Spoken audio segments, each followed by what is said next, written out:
Hey guys, it's Aaron.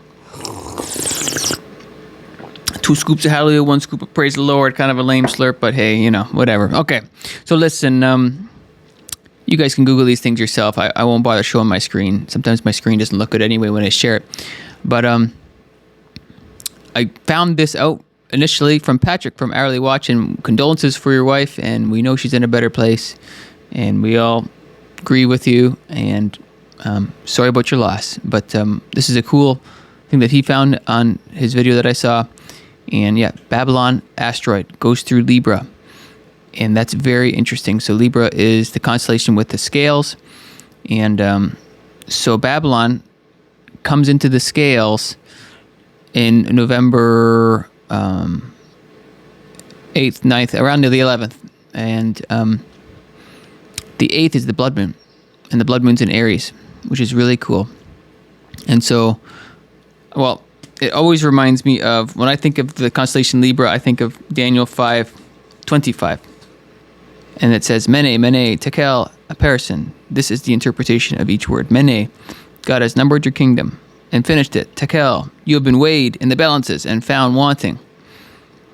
Perez, your kingdom has been divided and given to the Medes and the Persians. And this was Belshazzar, the king of Babylon. Right. Okay. So the beginning of chapter 5, essentially, there was writing on the wall, and he was like, "What is this? Somebody interpret this for me." And Daniel comes in, essentially in verse 18. He says, "Look, your father Nebuchadnezzar, well, I'll read it. O King, the Most High God gave Nebuchadnezzar your father a kingdom and majesty, glory and honor. And because of the majesty that he gave him, all peoples, nations, and languages trembled and feared before him. Whomever he wished, he executed. Whomever he wished, he kept alive. Whomever he wished, he set up. And whomever he wished, he put down. But when his heart was lifted up and his spirit was hardened in pride, he was disposed from his kingly throne, and they took his glory from him.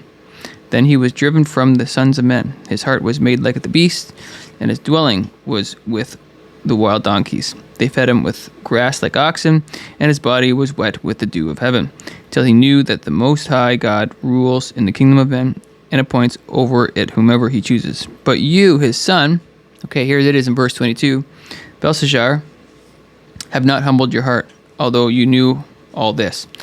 So then it goes on to say the writings on the wall, and then eventually it says in verse 30, that very night, Belshazzar, the king of the Chaldeans, was slain. Okay, so here we have a blood moon, November 8th, and we've got this convergence here with Babylon in Libra. It's actually called Babylon, the asteroid in Libra, but it's really connects with Daniel, doesn't it? It's literally the king of Babylon dying in one day. Blood moon, great day, Joel 2, Acts chapter 2, blood moon. I think it's pretty interesting connection. Here's another interesting thing that may or may not connect. There's a place in New York called Babylon. On Long Island, there's a place called Babylon. What? Yeah, seriously, there's a place called Babylon. Now, I don't know how big this place is, but there's a place to put your boats in Babylon, New York. And I know people have different interpretations of who Babylon is. Some people think it's a place in Iraq. Some people think it's the Catholic Church. Some people think it's America. Whatever. I'm kind of open-minded right now. I've got different opinions, but I've always had a special place in my mind thinking that it was New York, just because of some of the references here. But I'm very open-minded. There might be different versions of Babylon, but I think it's fascinating. There's actually a place called Babylon, New York.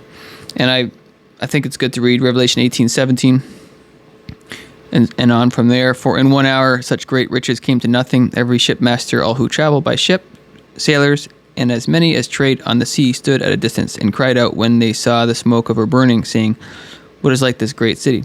They threw dust on their heads and cried out, weeping and wailing, and saying, Alas, alas, the great city in which all who had ships on the sea became rich by her wealth. For in 1 hour she is made desolate. Rejoice over her, O heavens, and you, holy apostles and prophets, for God has avenged you on her. there's Babylon, there's daughters of Babylon, there's kings of Babylon. There's a lot of complex themes with Babylon here. So here we have a Babylon, New York. And we've got an asteroid Babylon going through Libra. And very interesting. Actually, in Canada, too, we have Remembrance Day. That's another thing. That's on November 11th. We've got the American elections. A lot of interesting things going on right now. So I think it's a fascinating time to watch. Don't know when the day is, but it's an interesting time to be watching. Somewhere between November 8th through 11th-ish. I think it's very interesting. 11th, 12th, that kind of thing. Hang on there, guys. One day closer. Go, Jesus, go. See you in the clouds. Adios.